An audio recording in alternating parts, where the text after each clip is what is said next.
Assalamualaikum warahmatullahi wabarakatuh. Gue sini untuk membagikan proses pembuatan ranjang lipat ini kan lumayan kan buat konten panjang lumayan. Gue akan tunjukkan ke kalian bagaimana proses pembuatan ranjang lipat ini, dan ini sebenarnya gue mengadopsi atau meniru, tapi tidak 100% ya, meniru ranjang lipat berjenis Murphy bed. Ketika gue mencari inspirasi tentang ranjang yang pas untuk ruangan 2,5 kali 2,5, ya gue ketemulah dengan bertipe ranjang Murphy bed kan. Karena asal kalian tahu, ruangan di kamar gue ini ruangan standar atau ruangan asli dari developer perumahan, jadinya ya segini 2,5 kali 2,5 ya. Jadi gimana proses pembuatannya dan gimana keseruannya, saksikan terus video ini. Ya, di sini gua sudah memesan kayu bengkirai ya, sebanyak 3 ya. Kayu bengkirai itu sebanyak 3 dengan ukuran 3 kali 5 kali 400 atau bisa dibilang 4 meter, dan papan bengkirai atau bisa dibilang papan decking ya, itu dengan ketebalan 1,9 dikali 9, panjangnya 3,3 meter, sebanyak 6 batang. Dan di sini gua membeli papan triplek di sekitaran rumah gua ya, di toko bangunan yang dekat rumah gua. Itu gua membeli 1 lembar 18 mili dan 1 lembar 9 mili. Di video itu gua lagi memotong-motong untuk bagian frame dan bagian ranjangnya. Di sini kenapa gua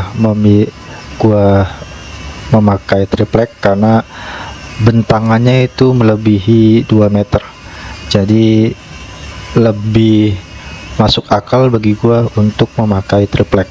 Karena kalau untuk memakai kayu solid itu rata-rata ya, kebanyakan di bentangannya atau panjangnya tuh di sekitar 2 meteran. Jadi kalau untuk ranjang itu sendiri atau yang sesuai keinginan gua itu kurang. Di sini gua melakukan pemotongan itu dengan papan triplek yang sudah gua potong ya, karena gua tidak memiliki track saw atau sejenisnya, jadi gua siasati pakai papan bekas gua potong. Jadi kalau misalnya ada yang mau menginvest atau ada investor gitu yang mau membelikan track saw atau yang lainnya, silakan DM ke gua saja ya, karena itu sangat butuh untuk keberlanjutan project-project gua selanjutnya.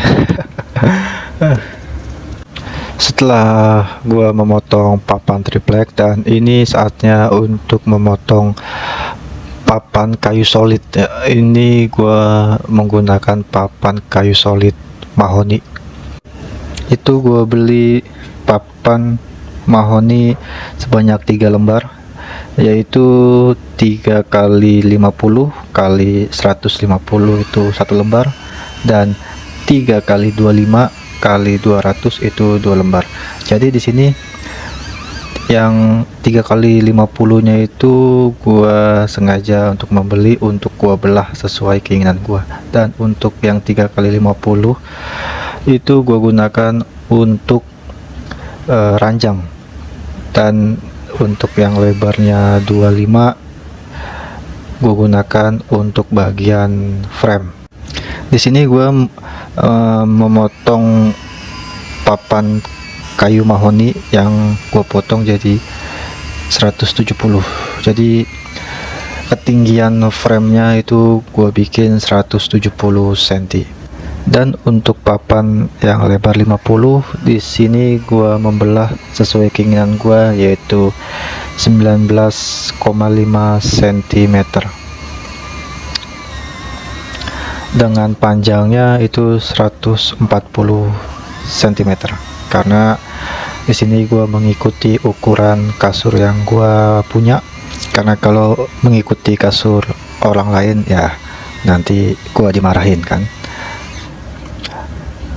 Dan di sini ada kejadian lucu ya, karena circular saw gua itu memakai baterai, jadi saat gua pembelahan papan mahoni yang ketebalannya 3 cm, dia baterainya habis, saudara-saudara.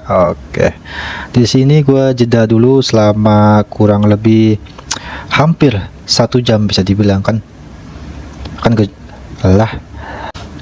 Jadi ya itu baterai tinggal satu, dan gua kasih waktu selama 30 menit lebih, dan ya cukup lumayan lah, 1,5, karena gue pikir karena tinggal satu lagi, jadinya gue memaksakan kinerja dari baterai tersebut dan produk tersebut agar gue mengetahui seberapa tangguhnya ini circular saw merek ini. Oke.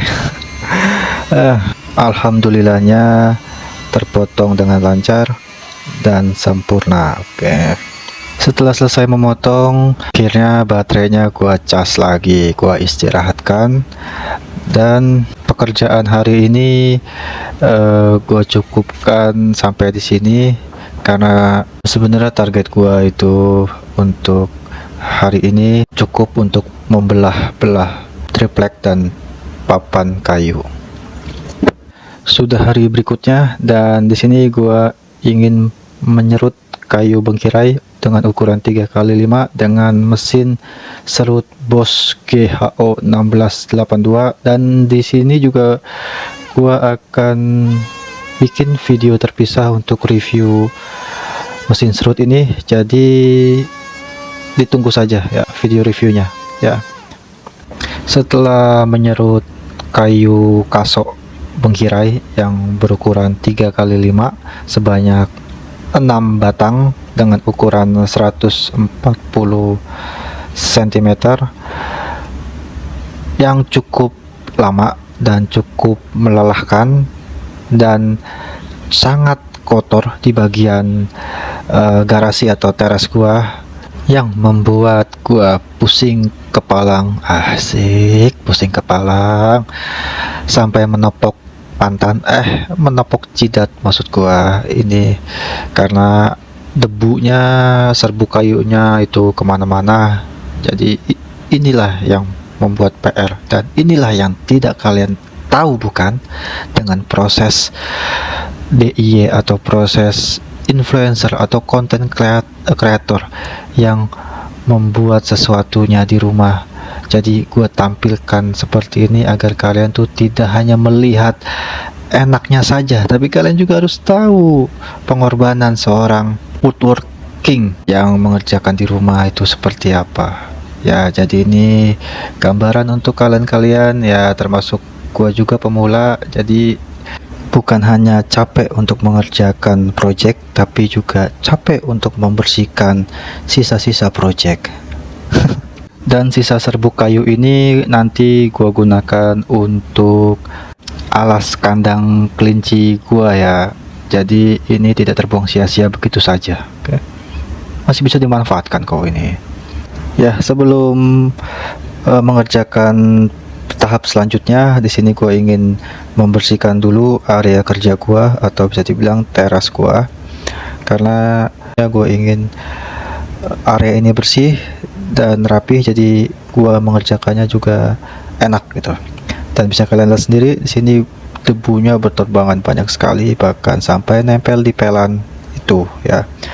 Dan sisa serbuknya ini gua akan kumpulkan, gua taruh di wadah ember jadi alas kandang kelinci gua ya.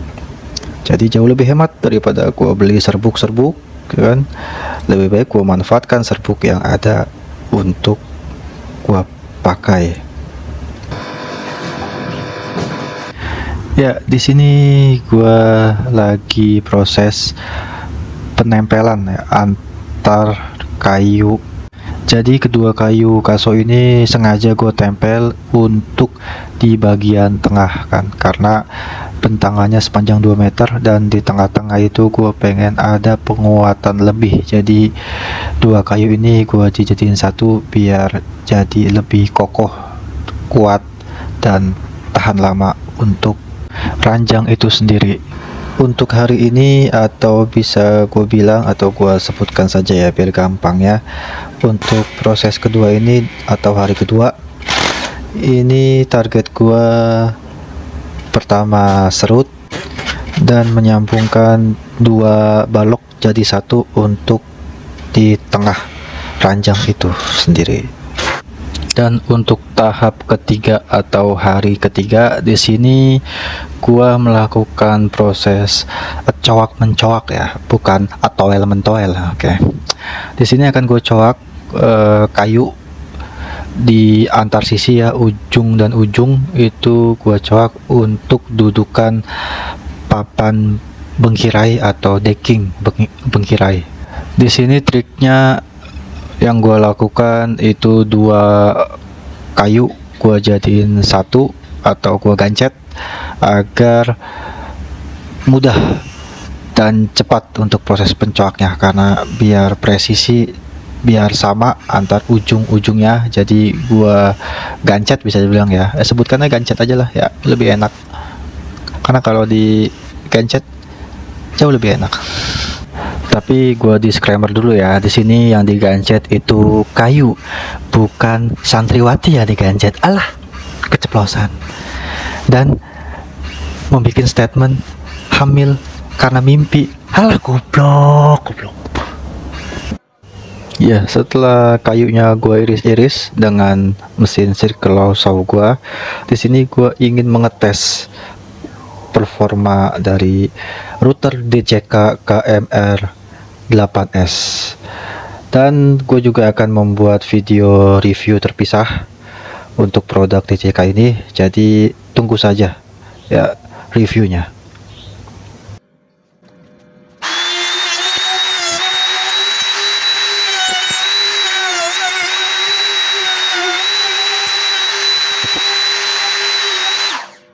Di sini gue melakukan proses, sini gue pahat untuk sisa-sisa kayunya yang masih belum rapih, jadi agar rapih ya. Sekalian juga gue belajar memahat ya, karena gue juga bisa dibilang baru di dunia perkayuan. Jadi ini kali pertama gue memahat sebuah kayu, dan di sini cukup capek juga untuk memahat sekian banyak coakan. Jadi mulai berasa, dan gue sudah mulai berpikir apakah gue berhenti saja kali ya untuk proses pembuatan ranjang lipat ini. tidak, itu bercanda. Jadi sini gue mulai berpikir ternyata tukang kayu dulu itu hebat ya. Tukang kayu itu kita di Indonesia itu hebat dan kuat, karena dulu belum ada alat-alat canggih atau belum ada alat-alat yang proper, jadi hanya mengandalkan pahat. Ketimbang zaman sekarang ya, zaman sekarang itu jauh lebih dimanjakan untuk alat-alatnya ya.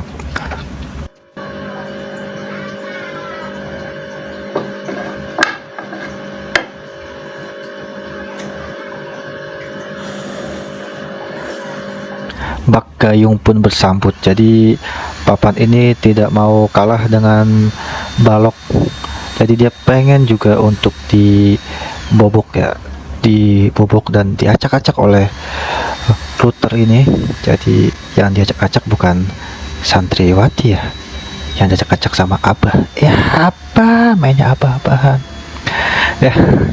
Gue memakai untuk mata router yang gue punya itu 6 mili, sedangkan mesin router ini memiliki diameter 8 mili, tapi bisa digunakan untuk mata 6 mili ya.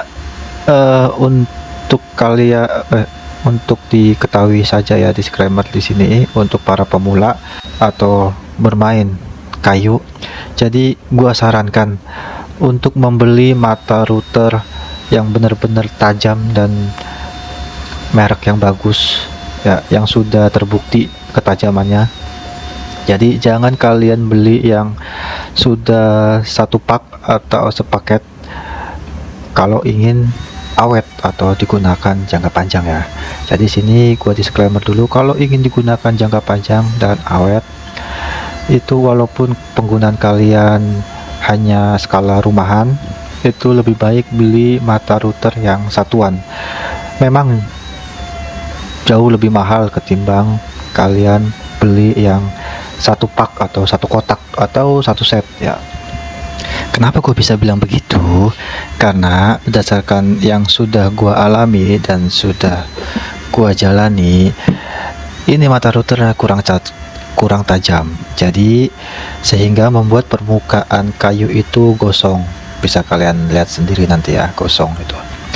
Jadi di sini gue akan melakukan mungkin review untuk mata router itu sendiri ya. Tunggu saja reviewnya beserta mesin router itu sendiri, nanti gue akan review di video terpisah. Ya, sekarang sudah hari keempat untuk video pembuatan ranjang lipat ini. Ya, di sini gue langsung saja, ini sudah gue rapikan untuk di bagian coak mencoaknya ya, dari kayu kasonya sendiri dan dari papannya itu sudah gue rapikan, dan sini gue ingin membuat kaki depannya ya. Nanti kaki depannya itu bisa dilipat, jadinya ketika diangkat atau tidak digunakan itu dia bisa dilipat kakinya ya. Bisa kalian lihat sendiri kan. Ini bukti mata router yang kurang tajam itu berakibat menghitam di bagian kayu. Untuk tonjolan kayu yang di ujung itu buat stopper kaki. Dan ini fungsinya kenapa papan kayu gua coak ya, untuk dudukan kaso atau dudukan balok ya, balok kayu yang sudah gua coak itu untuk dia lebih kuat lagi, karena kan ini dipan.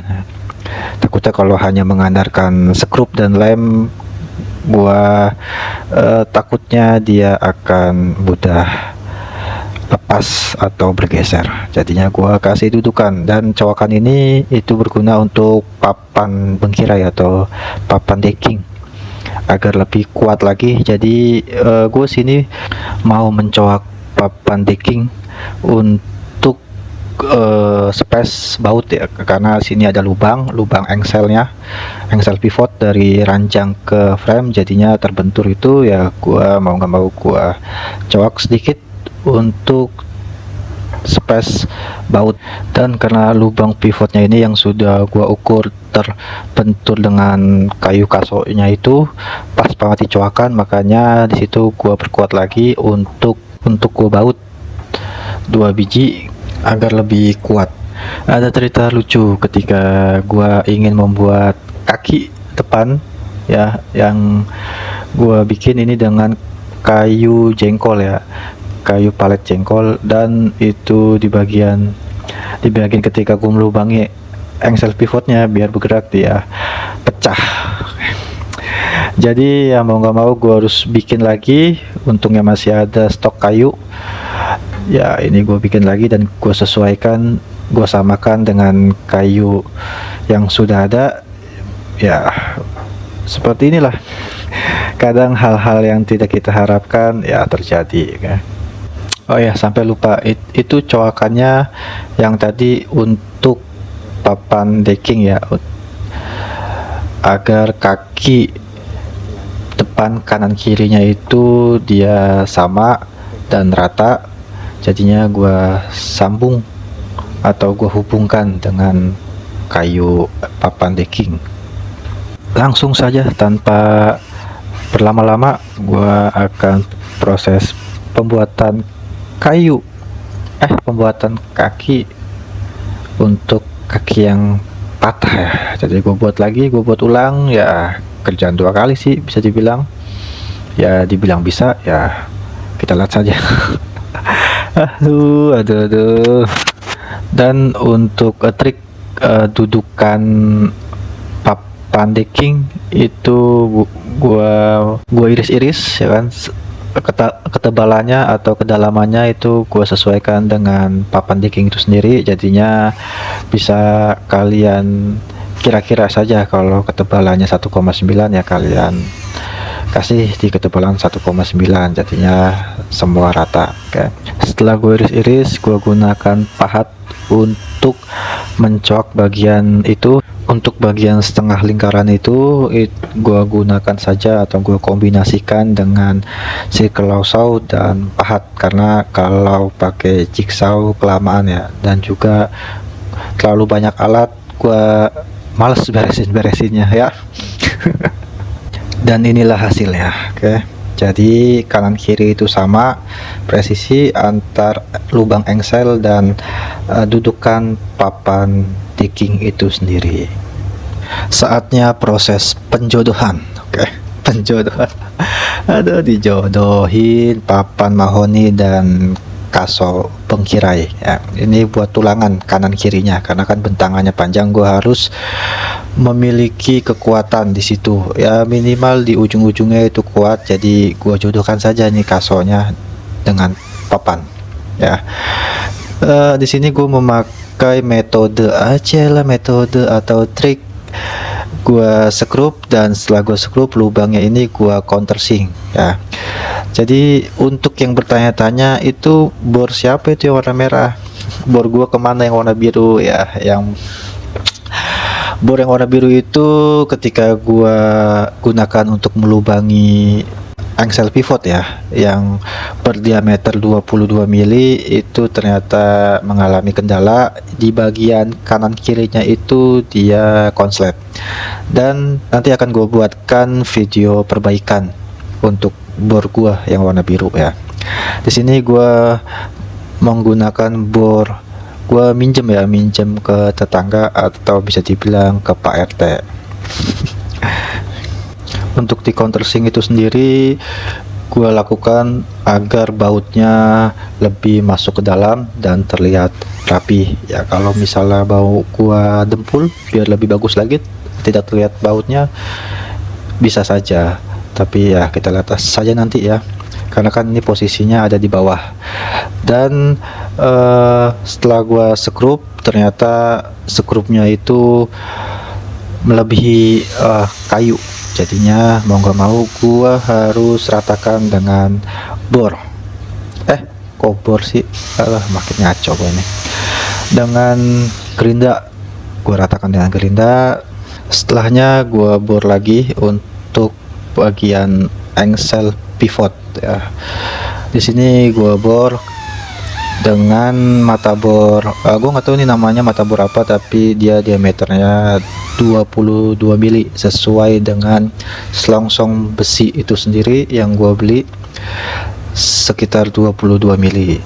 Dan ya alhamdulillahnya dengan bor yang gua minjem itu bisa berfungsi dengan baik ya, walaupun rada-rada macet-macet gitu, karena ya gua nggak tahu ya, mungkin tenaganya kurang, karena kan ini bisa dibilang gua bor kedalaman papan saja 3 cm dan kaso 3 cm ya, 6 cm lah ya. Dan juga itu kan kayunya keras ya, tapi alhamdulillahnya berhasil dan berjalan mulus ya, lebih bagus ketimbang bor gua yang warna biru itu ya.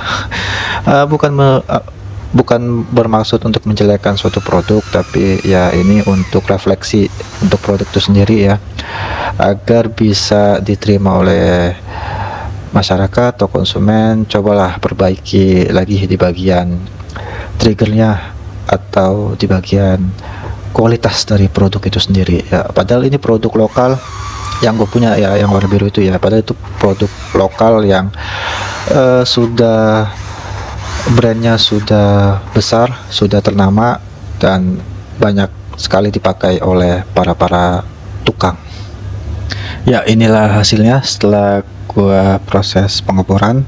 Jadinya ya seperti ini di bagian engsel pivot. Bagian papan sebelah kanannya sudah gua bor, dan sekarang gantian papan sebelah kiri juga tidak mau kalah, jadi papannya tuh ikut-ikutan ya. Jadi yang kanan dibor, yang kiri juga pengen juga dibor ya. Dan ya, ya sekali lagi ya, walaupun sempat kesusahan dengan bor yang warna merah ini, tapi bisa selesai dengan baik. Agak sedikit tersendat dan dibantu dengan bor kecil ya, agar lebih memperlancar. Ya wajar lah ya, wajar dong ya, karena bor yang si merah ini kan caknya 10 mili, bukan yang 13 mili ya, harap dimaklumi saja. Dan di sini juga gua ngebornya itu bener-bener lurus agar mainnya engsel pivotnya itu tidak terlalu oblak ya. Setelah gua pengeboran untuk di bagian papan ranjangnya itu, di sini gua menggerinda pipa selongsong besi ya. Di sini gue potong sesuai ukuran ya. Jadi kalau kalian ingin membuat seperti gua, itu kalian sesuaikan saja dengan kebutuhan panjangnya berapa ya, dan jangan terlalu lebih. Di sini gue memotong 4 bagian ya, dengan ukuran yang berbeda-beda. Jadi 2 di bagian engsel pivot ranjang itu sendiri yang bertemu dengan frame, dan 2-nya lagi itu untuk kaki dengan ukuran juga yang berbeda. Jadi kaki itu lebih pendek daripada ranjang. Kalau ada yang bertanya, itu kenapa harus pakai pipa selongsong lagi untuk engsel pivotnya, kenapa enggak pakai baut aja, kan sudah cukup? Iya, memang untuk baut sebenarnya sudah cukup, tapi kan di situ bautnya ada ulir, jadinya kalau bautnya juga ikut muter, itu akan menekan kayu itu sendiri ya. Di sini yang kutakutkan, lama-kelamaan nanti kayunya akan tergerus oleh ulir dari bautnya itu sendiri, jadinya lebih amannya gua lindungi dengan selongsong pipa. Jadi gunanya selongsong pipa ini itu seperti bearing motor ya, walaupun baut yang gua pakai atau yang gua gunakan itu diameternya M16 dengan kunci sok 24 ya, tergolong sudah besar sih. Karena gua membeli pipa selongsong ini sepanjang 40 cm, jadinya masih ada sisa banyak dan gua simpan untuk siapa tahu project selanjutnya menggunakan selongsong pipa lagi ya. Di sini gue membeli pipa selongsong ini di salah satu marketplace, jadi ya bisa dibilang harganya juga tergolong murah karena ini berjenis seamless, dan ketebalan dari selongsong pipa ini sekitar 3 mili, dan sudah gua cek dengan jangka sorong. Selesai memotong selongsong pipa, di sini lebihannya lumayan banyak ya, dan gua memotong dengan gerinda kucing ya. Dan di sini ya, untuk file part kelima atau hari kelima ternyata korup ya. Ini yang sudah gua edit di software editing, karena kan di part kelima atau hari kelima itu kan ada beberapa video, jadi karena video aslinya atau video masternya itu terlalu memakan memori, sini gua kumpulin jadi satu, gua edit, dan saat proses rendering itu berjalan mulus, sukses, tapi ternyata filenya rusak. Sayang sekali, kenapa ini terjadi? Padahal di part kelima ini itu proses perakitan dipan atau ranjang itu sendiri ya. Setahu gue nih ya, kalau video masternya itu belum dihapus saat proses editing dan proses rendering video, itu tidak bakal rusak file videonya. Dan itu gue baru sadar ketika file videonya itu sudah gue hapus permanen. Apa boleh buat, jadi ya sudah, daripada bergalau-galau, kita sambung saja di part ke-6 atau hari ke-6. atau bagian keenam ya.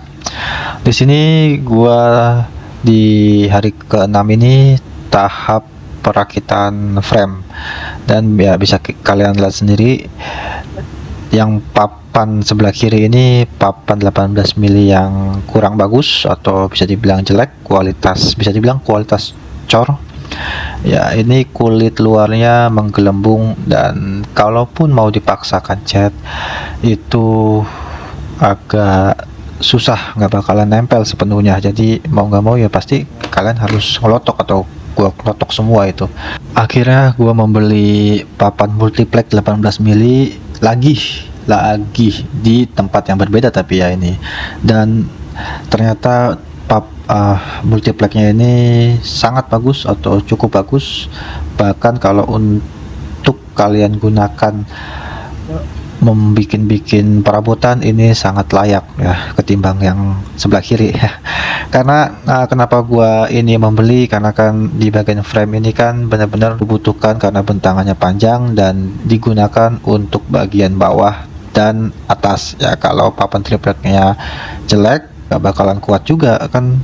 Pondasinya juga harus bagus di bagian frame, bukan hanya di bagian rangka ranjang itu sendiri, tapi di bagian framenya juga harus bagus, harus kuat, karena kan itu sebagai tumpuan, karena nantinya di bagian bawah itu akan gua skrup di bolt. Dan untuk papan multiplex yang 18 mili yang kurang bagus ini atau kualitas cor ini masih gue tetap gunakan untuk di bagian belakang frame ya, sama dengan yang 18 mili. 9 mili pun ini kualitasnya bisa dibilang jelek, terbukti itu gampang sekali kulit luarnya dikelotokin atau dikletek atau di apalah bahasa daerah kalian masing-masing ya. Karena yang 9 mili ini gue fungsikan untuk bagian alas ranjang atau dipan itu sendiri, dan itu nanti gue akan treatment khusus ya. PR lagi ya, kerjaan lagi nih, bakalan lama. Ini bakalan gua dempul pastinya yang bagian alas ranjang itu, dan ada yang sudah gua kletek ya 18 milinya, yaitu di bagian dipan itu sendiri. Jadi lebih baik gua kletek daripada gua tetap mempertahankan kulit yang menggelembung. Mendingan gua kletek dan nantinya akan gua dempul ya. Tapi dempulnya itu sendiri gua akan pakai metode pengecatan box speaker versi murah atau budget murah dengan campuran nut keramik dan lem kayu yang berwarna putih. Dan untuk kalian para penghobis pemula ya, termasuk gua juga ya, carilah toko bangunan di sekitar rumah kalian tuh yang bagus, terpercaya. Kalau kalian ingin menggunakan papan multiplex ini untuk pengerjaan perabotan, jadi lebih baik belilah yang bagus. Walaupun selisih harganya lumayan ya, 35.000, tapi kalian mendapatkan hasil yang sangat puas ya. Di sini gua kasih lihat bukti notanya ya. Harganya 255.000, sedangkan yang pertama ini yang kualitas cor yang kulitnya ngegelembung itu harganya 220.000, sangat jauh berbeda kan. Ya, setelah sesi curhatnya selesai, saatnya gue melakukan perakitan frame dipan lipat atau ranjang lipat ya. Untuk bagian penyukrupan seperti biasa, di tiap sisi itu gua memakai 4 skrup terdiri dari 3 skrup 5 cm dan 1 skrup 7 cm, dan gua ini memakai alat bantu yaitu namanya klem siku ya. Di tiap sambungan atau di tiap penyukrupan ini gua menggunakan tambahan lem agar lebih memperkuat rangka frame itu sendiri. Dan di sini papan 18 milinya yang kualitas cor dan kualitas Meranti campur grade A ini tidak terbuang sia-sia ya, karena gua pakai juga untuk bagian belakang frame ya. Untuk di bagian tengah frame itu sendiri gua memakai kayu kaso dari palet. Jadi ini gua ada stok kayu kaso yang belum gue pakai, yang sudah cukup lama ya, gua lupa dari kapannya, tapi daripada nganggur dan tidak dipakai ya gua gunakan saja. Toh juga kan ini untuk memperkuat rangka frame itu sendiri kan, karena kan untuk bagian buka tutupnya biar lebih rigid aja atau kokoh ya. Dan proses perakitan frame itu sendiri yang kalian tahu itu sampai malam ya. Dari sore ke malam ya, cukup lama sih, karena kan gua ingin mendapatkan setiap sudutnya atau setiap sisinya itu presisi. Terbukti gua lakukan pengukuran ulang ya melalui meteran tiap sudut, antar sudut, diagonal maupun horizontal itu gua ukur sama atau tidak, karena kalau tidak sama atau tidak siku itu juga kan akan berakibat fatal untuk buka tutup rangka atau ranjang lipatnya itu sendiri. Ya, inilah penampilan dari frame ranjang lipat itu ya, dari tiap sudut ke sudut itu alhamdulillah presisi. Jadi ketika proses buka tutup ranjang lipatnya atau dipannya itu insya Allah tidak mengalami kendala ya, sangat rapi dan bisa kalian lihat sendiri ya, triplek yang kualitas rendah dan kualitas bagus ya, sangat mengenaskan penampilannya. Mengenaskan. Ya. Untuk hari ke-6 atau proses ke-6 cukup sampai di sini karena sudah malam ya. Waktu sudah menunjukkan jam 8:08 20:08. Oke. Dan gue juga waktunya untuk istirahat ya.